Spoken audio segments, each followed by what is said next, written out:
and comedy. That's pretty much it. But there, of course, there's more to it than that. I never thought I would be an author. I know you're used to hearing people say that, but I didn't see it that way. I remember as a little girl, and I'm getting ready to tell my age on this one, I didn't see books with characters that look like me. When I was growing up, I remember, anybody remember Spot and Puff and Dick and Jane? That's who I remember.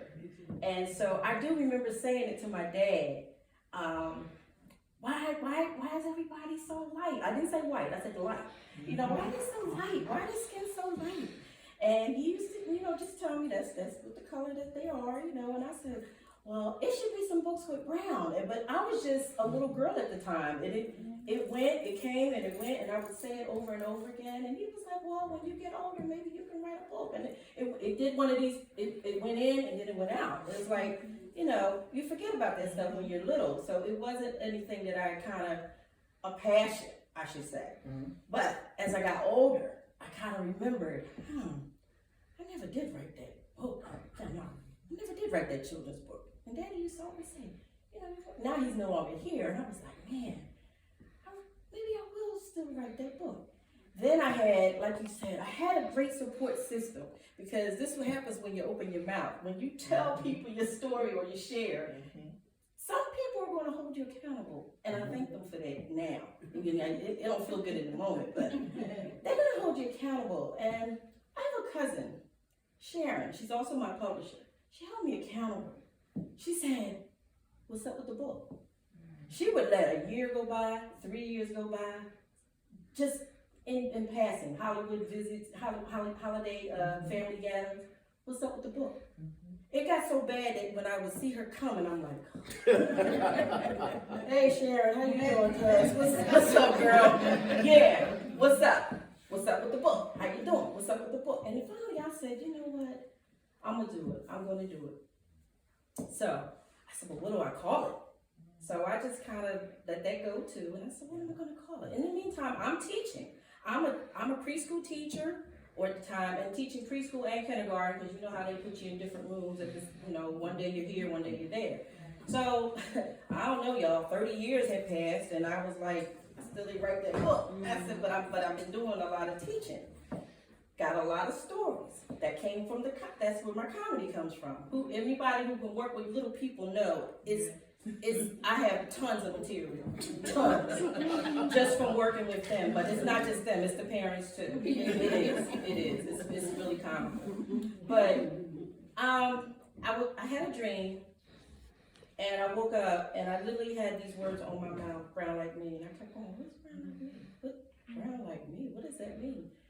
And I'm like, oh, and I don't know, God, he talks to me at different times. I'm brushing my teeth, and I'm like, oh, that's the book. I was like, oh, okay, that's the book. Okay, so I got my title, and I left it at that, and I started jotting down things that are brown.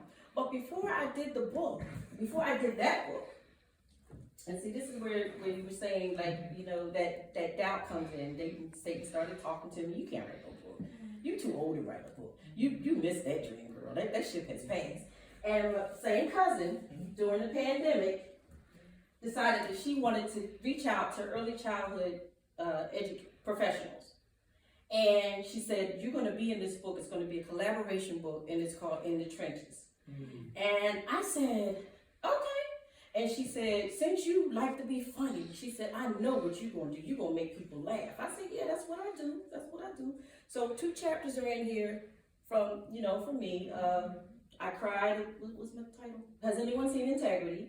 I talk about teachers that don't have it, and you work with them in the room, and we're there to teach these children. But I had to babysit the adults as well, because we just don't act right.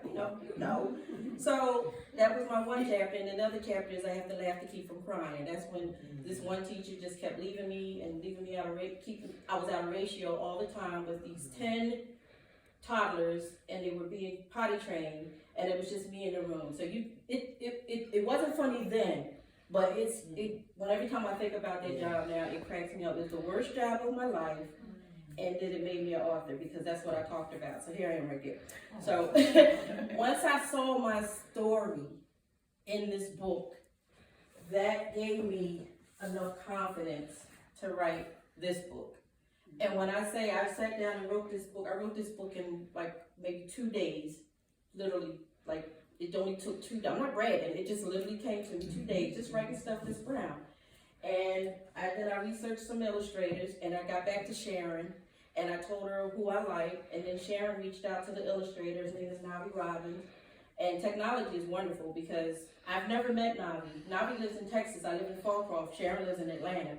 But thanks to this wonderful thing during the pandemic called Zoom, where everybody we were just doing everything with Zoom, that's how I got to meet up with Navi. He sent the contract, that my beautiful husband, as you say, my best supporter, you know, because I'm not going to do anything without that guy, okay? And we read over the contract, we loved it, and thus this book was, you know, yeah.